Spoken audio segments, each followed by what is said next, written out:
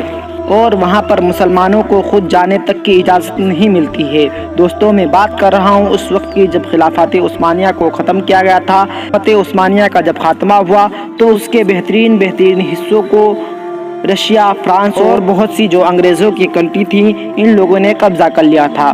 اور ظاہر ہے کہ سلطنت عثمانیہ کا جو بھی حصہ رہا تھا ان تمام حصوں پر بہت ہی اچھی مسجدیں بنی ہوئی تھیں۔ جب عیسائی کنٹریز نے سلطنت عثمانیہ کے علاقوں پر قبضہ کرنا شروع کیا تو جو علاقہ ان کے قبضے میں آتا گیا اس علاقے کی بہترین مسجدوں کو انہوں نے چرچ میں تبدیل کر دیا تھا، اور آج بھی آپ کو یورپ میں ایسی بہت ساری مسجدیں ملیں گی جو آج ایک چرچ بنی ہوئی ہیں، اور آج ہمارے مسلمانوں کی نیو جنریشن کو اس کے بارے میں ذرا برابر بھی خبر نہیں ہے، لیکن انہیں رجب طیب اردغان کے اس فیصلے سے ضرور تکلیف ہے۔ دوستو ویڈیو میں آپ جس مسجد کو دیکھ رہے ہیں یہ قرطبہ مسجد ہے جو آج اسپین میں موجود ہے۔ حالانکہ افسوس کی بات یہ ہے کہ میں اسے مسجد بھلے ہی بول رہا ہوں لیکن اب یہ مسجد نہیں ہے، کیونکہ اب اس مسجد کو چرچ میں بدل دیا گیا ہے۔ یہ کہانی شروع ہوئی سلطنت عثمانیہ کے قائم ہونے سے پہلے سے، جب مسلمانوں نے اسپین پر اپنی فتح حاصل کی تھی۔ اسپین میں مسلمانوں نے لگاتار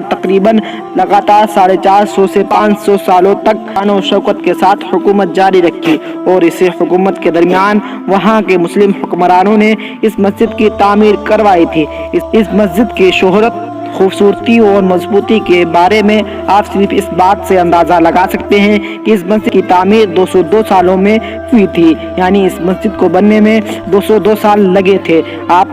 اب آپ سوچئے کہ جس عمارت کو بنانے میں 202 سال لگائے جائے وہ عمارت کتنی خوبصورت ہوگی اور کتنی زیادہ مضبوط ہوگی۔ دوستو اس میں مسلسل وہاں کے مسلمان نماز ادا کرتے رہے، لیکن افسوس وہ برا وقت بھی آیا کہ جب اسپین سے مسلمانوں کی حکومت ختم ہو گئی۔ 1231 میں جب مسلمانوں کی حکومت کو پوری طرح سے ختم کر دیا گیا اور اسپین میں عیسائیوں کی حکومت قائم ہوئی تو ان کی سلطنت نے مشکل سے 100 سال کے بعد ہی اس مسجد کو چرچ میں بدل دیا اور آج تک مسلسل یہ ایک چرچ ہی بنی ہوئی ہے۔ آج بھی دنیا میں جگہ جگہ کے مسلمانوں کے ذریعے اس چرچ کو دوبارہ مسجد بنانے کا مطالبہ ہوتا رہتا ہے، لیکن ظاہر ہے کہ جہاں جس کی پاور ہے وہ اپنی ہی چلاتا ہے، لہٰذا جو لوگ بھی ترکی کے اس فیصلے کو لے کر انگلی اٹھا رہے ہیں انہیں اس طرح کی مسجدوں کو ضرور دیکھنا چاہیے۔ ویڈیو پسند آنے کی صورت میں ویڈیو کو لائک کریں اور اپنے احبابوں اور دوستوں اور رشتہ داروں کے ساتھ ضرور شیئر کریں۔ السلام علیکم ورحمۃ اللہ وبرکاتہ۔